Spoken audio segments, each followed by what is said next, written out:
Hello everyone, today we'll talk about how to fix or how to solve your problem that you have on Facebook Lite.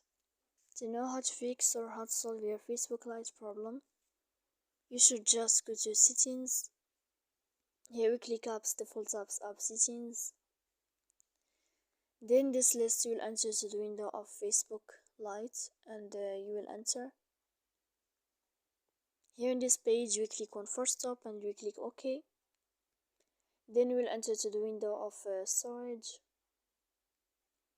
Here we click clear cache. You can turn off your Wi-Fi and you can wait 3 seconds to turn on your Wi-Fi again to fix that problem you have on Facebook Lite. So please don't forget to support us by like and subscribe. See you next time in another video and thank you for watching and your attention.